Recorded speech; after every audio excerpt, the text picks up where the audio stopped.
If you are someone who feels lonely and have a terrible fear of loneliness, which is keeping you stuck in relationships that are not healthy for you, which is making you go after people, things, opportunities which are not entirely for you, then please stay on to this video because what I will share hopefully will help you transform. See, most of my life I felt lonely from the age of 17 to 25, especially when I went to Canada at the age of 19 until I came back, which was 25.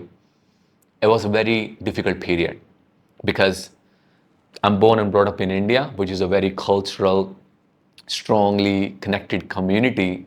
And then you go to a culture like Canada, where everyone is sort of individualistic, and the environment is such that you have to focus on yourself to actually meet your needs. And then on top of that, you have a weather from October till April end. You have the snow and cold, harsh weather. So you can't really do much except going to clubs or malls. You get lonely when you don't have friends, when you don't have someone to share your life with, right? You get very lonely. And in that loneliness, all the unhealthy, destructive habits come in. And I have no shame, but I was in them. I was having alcohol to numb my pain. I got into the addiction of porn and masturbation.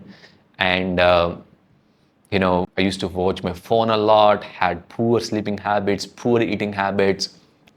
It was not good. It was really a hard time. It was really a harsh time. And I used to pray to this higher power. I always believed there's something higher, but never had strong faith in it. But there came a point in my life where I was so helpless that I had to pray that please help me. Please help me to get out of this. And if you help me, I will dedicate my life to help others not feel lonely. I will be a friend for them. I will be someone who can help them, perhaps guide them to get out of it. And today, even still, I spend a lot of time being alone, like a lot of time. I'm very fulfilled. I'm so fulfilled in my company. And I know how to recharge my mental, emotional energies. So let's get into it. Your fear of loneliness is an illusion. It is a reflection of your disconnection from life, from God, from the universe. Because you are not connected to your essence and you're trying to find your connection in this temporary, ever-changing world, this is the reason why you're not able to feel fulfilled and grounded within yourself. See, the nature of the mind is always making sure that you are safe. That is primary function. And as long as the mind doesn't feel safe, it will not let you be in peace, and then anxiety and the fear will be there. So most of the loneliness comes from our disconnection from life, from God, from spirituality, from our essence. And then when we try to find ourselves in the world, especially through relationships, we become emotionally attached to them because we become emotionally dependent so that they can meet our emotional needs.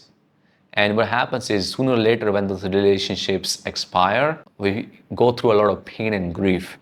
And then we get even more lonely because in today's world, unfortunately, we don't have space to share our vulnerabilities, our emotions with a lot of people. That opportunity is just not there. The community is just not connected like it was in the 70s and 80s and the 90s. So you have to find the way and you have to cultivate the way to make yourself feel loved, feel home, and feel grounded. Before I start and help you to identify how to solve this, I want you to understand this one thing. Your loneliness is a calling for you to come back home to yourself. You don't feel lonely because you don't have friends. You feel lonely because you don't have you with yourself. I mean, think about it. From the moment you're born to the moment you will die, or rather leave your body because we never die, you're always with yourself. You spend every single moment with yourself. So you're never lonely. But until that relationship is not strong and amazing, then the loneliness or the illusion of loneliness creeps in. The first thing is you need to delete this word loneliness from your dictionary. just delete this word from your dictionary. See, words have a profound meaning. Words are the way that we communicate with our mind. Think about it. What is the energy of the word lonely? It is so low. It is so depressing. It is so sad. It is so like, drowning, right? So when you say to yourself, I'm lonely, or I feel lonely, or, I belong to a lonely world, that immediately sucks up your energy. And the more you repeat it, the more your mind believes it. And the more your mind believes it, the more the reality shifts to prove that what you're saying is right. And the more the reality shifts to reflect your inner reality, and the more you will believe based on the external reality, the more that pattern will reinforce. The more that pattern will solidify. And the stronger the pattern, the stronger the reality will be, the stronger your belief will be. And the worst thing is, this is the trap of the human mind. The worst thing is, the moment you believe it, your mind starts feeling comfortable with it. It starts feeling safe with it. Not because it is safe, but because the mind is familiar with it. And what is familiar to the mind? It's safe to the mind because the mind knows how to sort of deal with it. It's just like known, right? So when you say I'm lonely or I feel lonely, and you have said it so many times, you have subscribed to a very low, depressing energy, and then you're stuck in your own worldview that even though you're not lonely, even though there's so many things out there, your lens, the lens you're wearing, is the lens of loneliness. And that's the reason why you're not able to find so many other opportunities that's out there for you. So if you understand this, beginning from just now, delete this word called loneliness. And today, never ever ever say I'm lonely or I feel lonely. It does not exist. Rather, change it. What is the opposite of loneliness? Solitude. What's the opposite of loneliness? Connection. Change these words to I feel in solitude with myself. I feel so deeply connected with myself.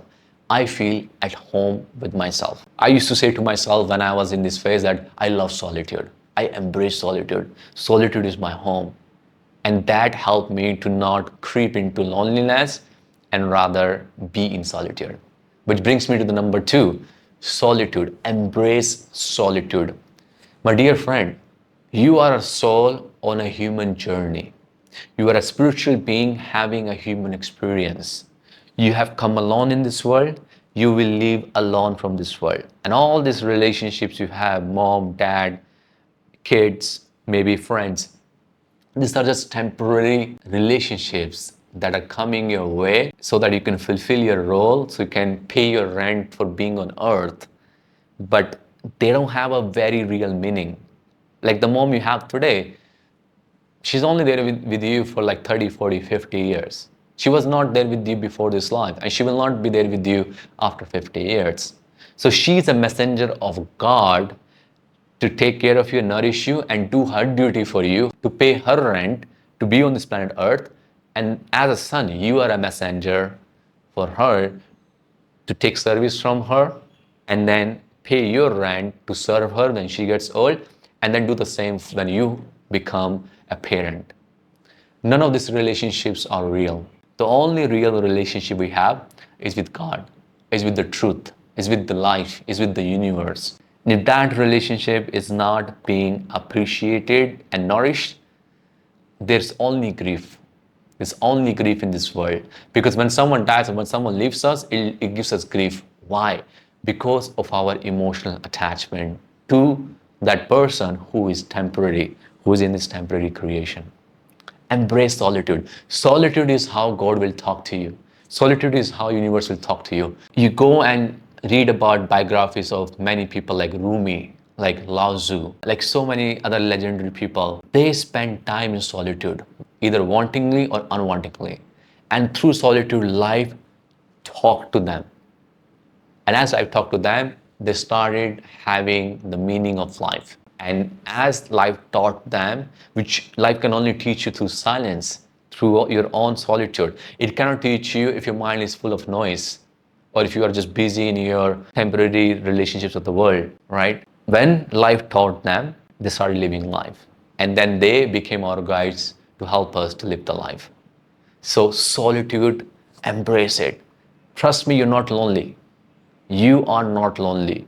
You are being called to be in solitude, to be with yourself, and then life will teach you everything. Number three, spend time reading people who have done incredible work for humanity. Is Martin Luther King? Is Viktor Frankl? Is Mother Teresa? Is Nelson Mandela? Is Rumi? Is Lao Tzu? Their words have profound meanings because these incredible people have spent so much time in solitude, whether wantingly or unwantingly, and they came out of it with such profound meaning of life, and that meaning can truly change your life. You're not alone if you're actually reading some incredible books. You have to fixate your mind into learning something that nourishes your mind, that energizes your mind in the most positive, healthy way. Because if you don't give your mind the healthy dopamine, then your mind will naturally go towards unhealthy ways of dopamine. Dopamine is a must for the mind. So why not nourish the mind with the most healthiest dopamine? And reading is the way. And finally, take time to explore and travel. Take it easy, my friend. Take it easy. Life loves you. If you have this belief that life is happening for you, the life is happening for your greatest good, that this is a loving universe, as Einstein calls it. He said that the most fundamental question you will ask yourself is whether this is a loving universe or not. So if you believe this is a loving universe, you're not lonely. Now you're just being called upon being alone so that the universe can talk to you. So you're not alone unless you believe it. This is why I want you to shift your meaning. As of this recording, please never say to yourself that you're lonely or that you're alone. Because the meaning you give to life, that's what your life becomes. This is what Tony Robbins says. Nothing in life has a meaning except the meaning we give to it. And life is not happening to us, life is happening for us. And he also says, we don't experience life, we experience the life we focus on. So if your meaning of life is that I'm lonely, guess what? So if your meaning of life is that I'm in solitude and I'm here to embrace this journey and universe will talk to me, and if you truly believe and adopt this belief that life is here to serve me, to love me, to take me toward divinity, you will see that life is showing up ways for you. People will come, opportunities will come. You will have so many miracles happening to you that you will realize that you're actually not alone. So this starts from you. So I hope you will implement some of these things. Please type in the comments what has been your single biggest takeaway from this. I really hope you overcome this disease, which is nothing but illusion, because it's your mind that's creating loneliness. So in reality, you're not lonely, and also you're not in solitude either. You get what you make out of life. So why not choose something that's empowering, that's beautiful, that's amazing, that actually makes you live the life you want to live, so you can actually have that. Thank you so much for spending time with me here. I really hope this video serves you. From my heart, I send so much love, grace, and blessings your way. I will meet again.